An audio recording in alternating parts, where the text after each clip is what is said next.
21. Chapter, what is said regarding the disappearance of the religious knowledge and the appearance of religious ignorance. Narrated Anas. Allah's Messenger said, from among the portents of the hour are the following. 1. Religious knowledge will be taken away by the death of religious learned men. 2. Religious ignorance will prevail. 3. Drinking of alcoholic drinks will be very common. 4. There will be prevalence of open illegal sexual intercourse. Sahih al-Bukhari 80. Narrated Anas. I will narrate to you a hadith and none other than I will tell you about after it. I heard Allah's Messenger saying, from among the portents of the hour are the following. 1. Religious knowledge will decrease by the death of religious learned men. 2. Religious ignorance will prevail. 3. There will be prevalence of open illegal sexual intercourse. 4. Women will increase in number and men will decrease in number, so much so that 50 women will be looked after by one man. Sahih al-Bukhari 81. 22. Chapter, the superiority of religious knowledge. Narrated Ibn Umar. Allah's Messenger said, while I was sleeping, I saw that a cup full of milk was brought to me and I drank my fill till I noticed the milk, its wetness coming out of my nails. Then I gave the remaining milk to Umar ibn al-Khattab. The companions of the Prophet asked, what have you interpreted about this dream? O Allah's Messenger, he replied, it is religious knowledge. Sahih al-Bukhari 82. 23. Chapter, to give a religious verdict while riding an animal or standing on anything else. Narrated Abdullah bin Amr bin al-As. Allah's Messenger stopped for a while near the Jamar at Mina during his last Hajj for the people, and they were asking him questions. A man came and said, I forgot and got my head shaved before slaughtering the hadi, sacrificing animal. The Prophet said, there is no harm. Go and do the slaughtering now.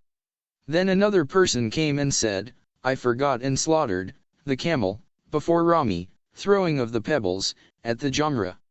The Prophet said, do the Rami now and there is no harm. The narrator added.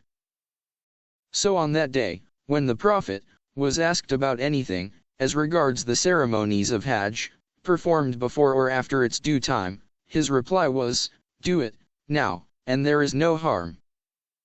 Sahih al-Bukhari 83. 24. Chapter, whoever gave a religious verdict by beckoning or by nodding. Narrated Ibn Abbas. Somebody said to the Prophet, during his last Hajj, I did the slaughtering before doing the Rami. The Prophet beckoned with his hand and said, there is no harm in that. Then another person said, I got my head shaved before offering the sacrifice. The Prophet beckoned with his hand saying, there is no harm in that. Sahih al-Bukhari 84. Narrated Abu Hurairah.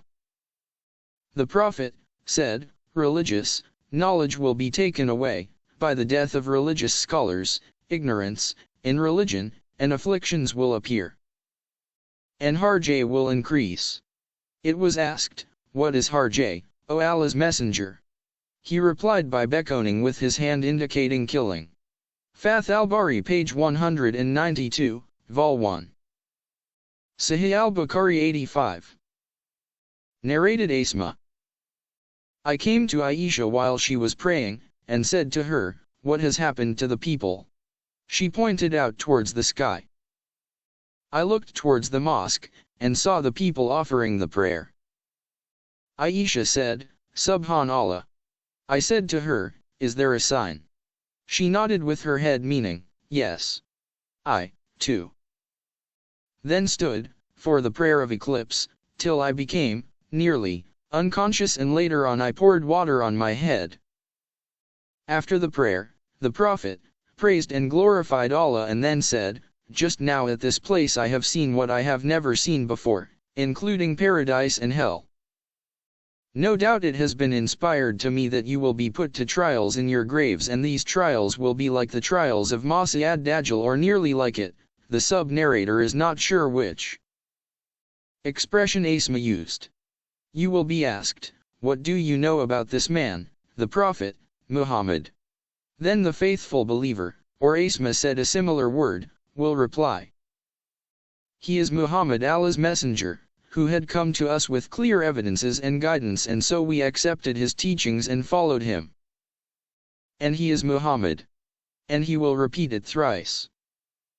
Then the angels will say to him, sleep in peace, as we have come to know that you were a faithful believer.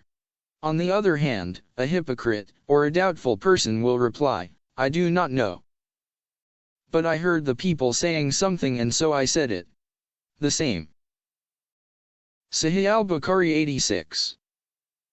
25, chapter, the Prophet, Saz, urged the people, mission, of Abdul Qais to memorize the faith and the religious knowledge, as he explained to them, and to inform, convey, to their people whom they left behind, at home.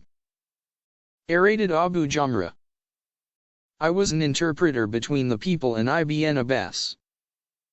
Once Ibn Abbas said that a delegation of the tribe of Abdul Qais came to the Prophet, who asked them, who are the people, i.e. you? Or, who are the delegates? They replied, we are from the tribe of Rabi'a. Then the Prophet said to them, welcome, O people, or said, O delegation of Abdul Qais. Neither will you have disgrace nor will you regret. They said, we have come to you from a distant place, and there is the tribe of the infidels of Madar intervening between you and us, and we cannot come to you except in the sacred month. So please order us to do something good, religious deeds, and that we may also inform our people whom we have left behind, at home, and that we may enter paradise, by acting on them. The Prophet ordered them to do 4 things, and forbade them from 4 things.